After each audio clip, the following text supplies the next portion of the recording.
The Galactic Concord prided itself on peace, order, and reason.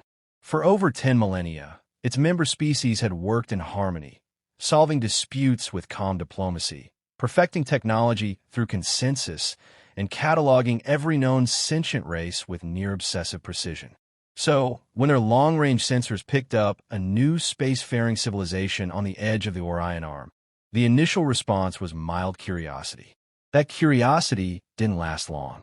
Within hours of decrypting Earth's open broadcasts, particularly the archives of something called the Internet, the mood changed.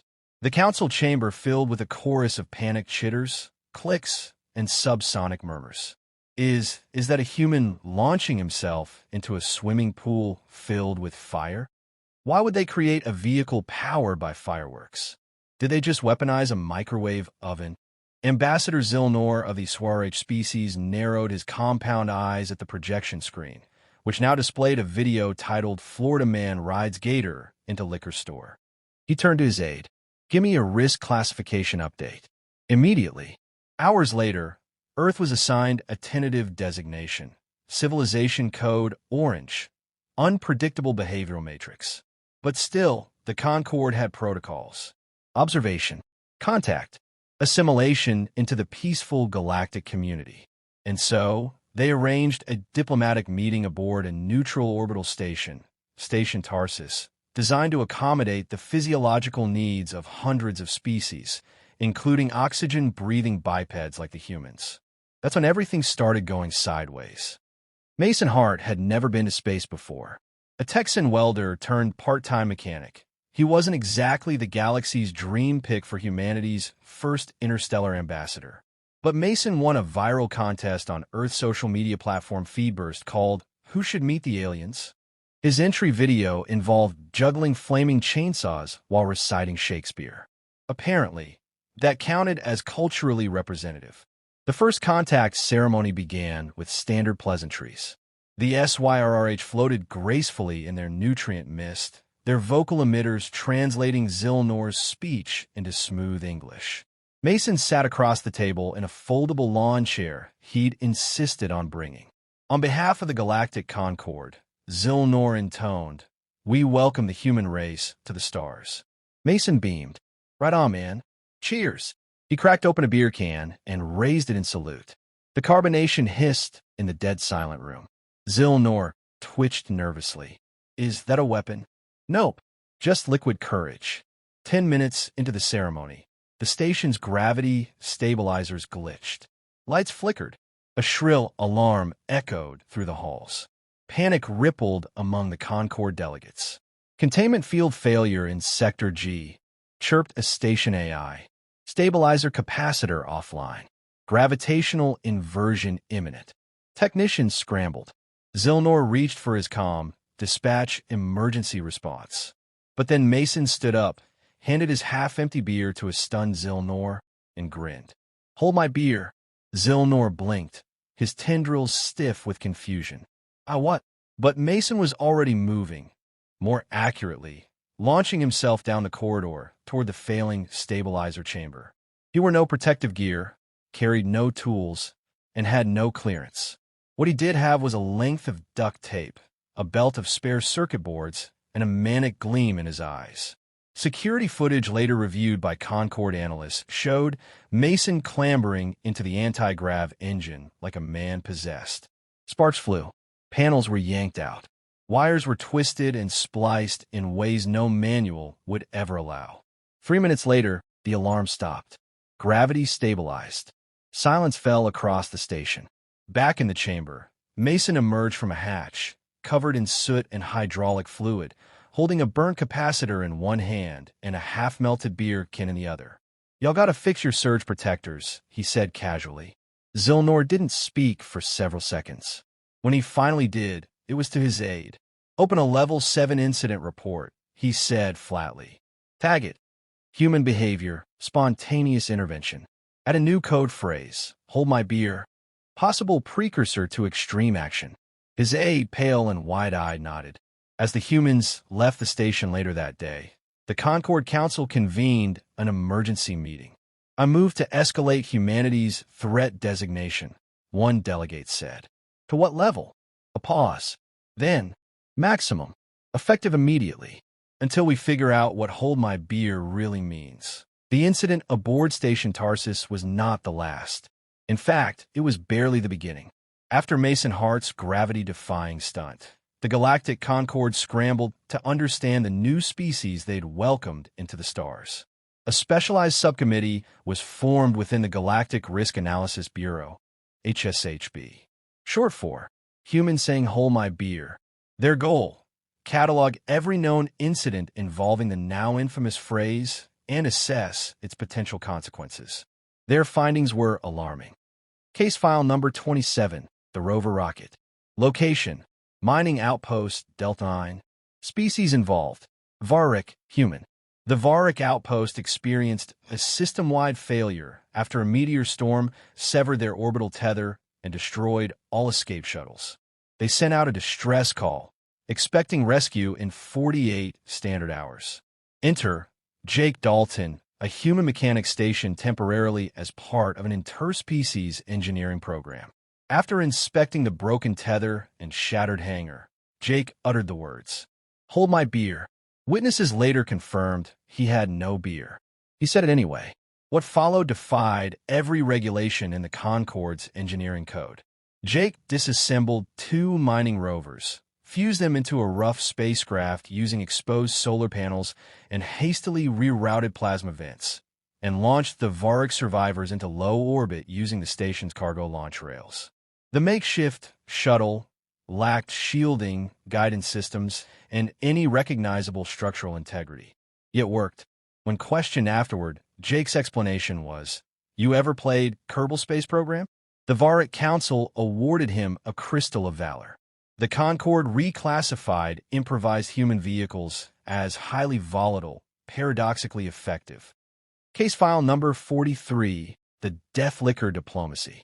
Location: Neutral Trade Station J-17. Species involved: Chlorith, human. Tensions had run high for decades between the insectoid Chlorith and most organic races. Negotiations often failed due to an unfortunate cultural barrier. Chlorith hospitality required drinking their traditional beverage, Xithingar, a neurotoxin to most species. Enter Staff Sergeant Lena Cruz, a human security liaison. During a particularly tense trade summit, a Chlorith diplomat presented the drink to the table. The room went silent. Aides whispered that even a drop could shut down mammalian organs. No one moved. Then Lena chuckled. "Hold my beer." She downed the entire glass. Monitors showed her vitals spike into critical territory. She foamed slightly at the mouth, and then, somehow, asked for another round. The Chlorith were so impressed they signed the trade agreement immediately. Lena later admitted she blacked out for 12 hours and had no memory of the event. Case file number 61, the Fusion Fix. Location: Orbital Research Array Epsilon. Species involved: multiple. A blackout on the orbital array left dozens of research teams trapped in 0G with minimal life support. Emergency protocols failed. Backup reactors were offline. The station teetered on the brink of cold vacuum death. Then, Dr. Marcus Venn, human physicist, recently hired for theoretical plasma modeling. He was found dismantling cafeteria appliances and a food replicator unit. When confronted, he muttered, "Hold my beer," and disappeared into the maintenance ducts. 18 minutes later, a small-scale fusion reaction was active inside a storage locker, powering half the station. Marcus had converted a toaster, 3 coils of chewing gum, and a thermal coffee tank into a working reactor. The science team initially screamed, then cheered, then fainted. By the end of the galactic cycle, the HSHB committee logged over 112 verified human incidents involving the phrase. The common patterns were undeniable: reckless disregard for safety protocols, complete lack of planning or approval, usage of random, often inappropriate tools. Success rate: 87%. Aftermath severity: variable. One analyst, a Resh mathematician named Vlorth, submitted a terrifying equation to the council. If human plus hold my beer equals X, then X equals unpredictable solution to unsolvable problem, often with property damage and diplomatic repercussions. The council convened an emergency vote. The result, unanimous. From that day forward, the phrase "hold my beer" was declared a galactic Tier 1 behavioral precursor, an event trigger requiring immediate containment, monitoring, and if possible, the removal of any alcoholic beverage from the human in question. But try as they might, the Concord couldn't keep up, because humans didn't need alcohol to be dangerous. Hold my beer wasn't a literal instruction. It was a warning, a declaration, a battle cry. And as more incidents poured in, one conclusion became clear. The galaxy wasn't ready for humanity. But humanity? They were just getting started. The Galactic Concord was desperate. Two ancient species, the Raxarii, towering crystalline predators, and the Sultan, hyper-evolved amphibians, had been at war for over 3 centuries. Entire solar systems burned as their conflict dragged on, with neither side willing to concede an inch. The Concord had tried everything: sanctions, arbitration, economic incentives, even musical diplomacy, which ended with a Raxarii ambassador vaporizing a bard. Nothing worked. And now, with the war threatening to spill into neutral sectors, a final summit was arranged aboard Citadel Arquessa, the most secure diplomatic vessel in the galaxy. The Concord spared no precaution. Force fields, AI, threat assessment, translation drones, cultural liaisons. Everything was ready. Everything, except for the wild card they reluctantly invited at the last minute. Lieutenant Sarah Voss. Human. Navy. Reputation. Unorthodox. She was not the obvious choice. Her record was a chaotic mess. Commendations for bravery, disciplinary notes for insubordination, and 6 confirmed hold my beer incidents, one of which involved landing a shuttle with no landing gear using just vibes and a mattress. But with nothing else working, the council rolled the dice. The summit began in silence. The Raxarii delegation entered first, gleaming crystal forms humming with internal energy. They radiated menace. The Sultan arrived next, slithering forward in elegant robes, each movement calculated and cold. The 2 delegations stared daggers, figuratively and literally in the Raxarii's case. Concord diplomats nervously adjusted their earpieces. Tension was thick enough to slice with a gravity blade. Sarah Voss arrived late. She strolled in with a relaxed swagger, wearing a tactical jacket over her formal uniform. No ceremonial robes, no entourage, just a battered metal can in her hand. "Sorry, traffic was murder," she said, plopping into her seat. The diplomats exchanged terrified glances. One leaned toward her and whispered, "Is that alcohol?" "You can't." Sarah took a sip and winked. "Technically, it's an energy drink." With attitude, the talks began. The Sultan accused the Raxarii of interstellar genocide. The Raxarii accused the Sultan of espionage, sabotage, and insulting the sacred refracted light of our ancestors. It wasn't going well. Then, during a short break, everything imploded. A Raxarii warlord suddenly lunged across the negotiation table, an energy blade forming midair. A Sultan dignitary shrieked. Concord guard shouted. Energy fields activated. Too late. The assassin was moving fast. In the chaos, Sarah stood up, drained the last of her drink, and calmly said, "Hold my beer." The footage went viral within the hour. Sarah leapt over the table with impossible speed, using the edge of her chair to launch herself directly at the assassin.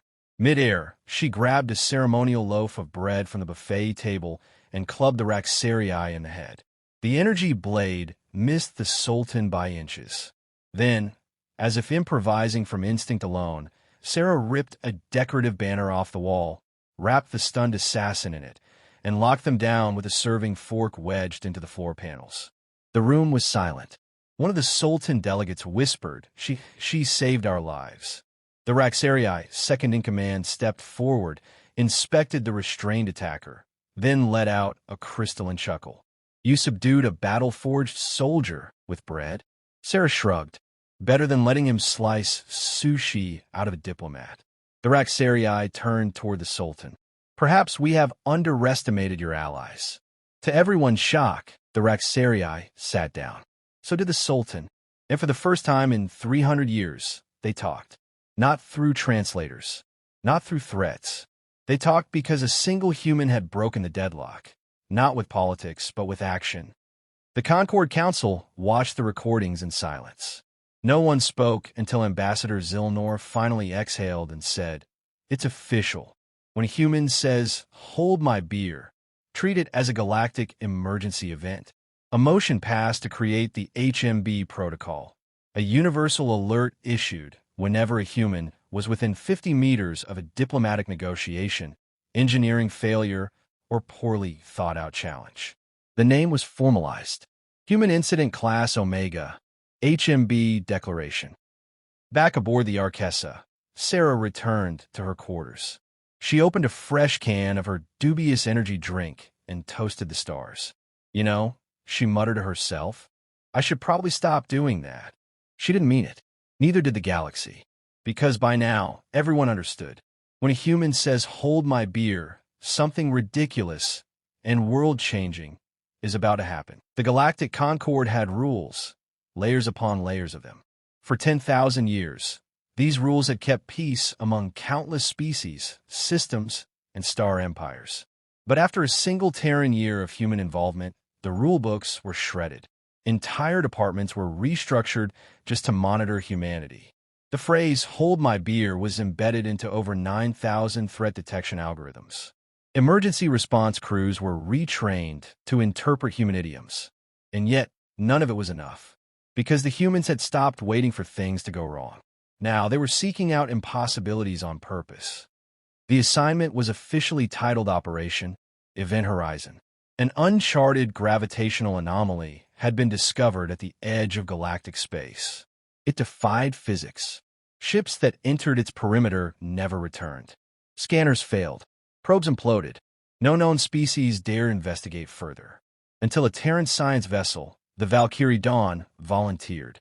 Specifically, its captain, Commander Juno Reyes. Her credentials were spotless, except for one line in her file that made the Concord nervous. Former test pilot, known for the phrase, "Hold my beer." Zilnor personally tried to cancel the mission. "You cannot fly into a quantum singularity. It violates every known safety law." Juno, smiling through the screen, raised a metal can toward the camera. "I know. Hold my beer." The transmission cut out before anyone could respond. The Valkyrie Dawn entered the anomaly's outer shell in full silence. The ship was equipped with human-AI hybrid processing, radiation-dense armor, and a science crew of 24. All volunteers, all with HMB clearance. The anomaly should have crushed them instantly. It didn't. Instead, they sent back data packets that rewrote physics. Gravitational drift with no mass source. Time pockets folding in recursive loops. Energy readings consistent with the birth of universes. And then the real message came through. Juno herself, grinning in a fuzzy video. Turns out it's not a death trap. It's a gate. Looks like someone or something built it ages ago. "We're going through." The Concord erupted in panic. No ship had ever returned from the other side. No sentient being had ever suggested choosing to cross it. But Juno and her crew were already gone. 3 days passed, then 4, then 7. Just as the galaxy began preparing a memorial and risked downgrades, the Valkyrie Dawn reappeared in orbit around Station Tarsus. Completely intact, Juno stepped off the ship holding a fist-sized crystalline orb, emitting low-frequency pulses in a language no one could decipher. "Well," she said, tossing the orb between her hands like a baseball, "we met some folks." The revelation shattered the Concord. The gate was real. The other side wasn't empty space. It was a completely untouched galaxy, full of dormant machines and silent beacons. Ancient, powerful, waiting, and now, thanks to the humans, opened. Zilnor watched the debrief through a lens of rising existential dread. The humans weren't just reckless anymore. They were trailblazers. Instinctive, chaotic, impossibly lucky trailblazers who kept pulling the galaxy toward a future it wasn't ready for. And worst of all, Everyone wanted in. Petitions poured in from dozens of species requesting to join the expedition teams. Engineering guilds, science collectives, even warrior clans, all clamoring to follow humanity through the gate. Because the humans weren't just causing chaos. They were leading it. A new directive was drafted. The phrase, "hold my beer," was no longer simply a warning. It was added to the Concord's cultural database under human phraseology, high risk, contextual meaning, step aside. I'm about to do something brilliant, stupid, or both. Action recommendation: do not interfere. Monitor from a safe distance. Prepare for aftermath. A statue of Mason Hart, the first known case, was erected on Station Tarsus. He was depicted mid-leap, beer can flying from one hand, sparks in the background. Below it, a plaque. To those who look at the impossible and say, "Hold my beer." Back on Earth, a bar called the Gravity Well installed a galaxy-wide feed. Every time a human somewhere triggered an HMB alert, a light behind the bar would flicker and everyone would raise a glass. Commander Juno Reyes visited once. When asked if she ever regretted her choices, she just smiled. Regret? Nah. The galaxy was stuck in neutral. Somebody had to hit the gas. Then she raised her glass to the edge of reason. And across the stars, the galaxy listened and trembled and followed.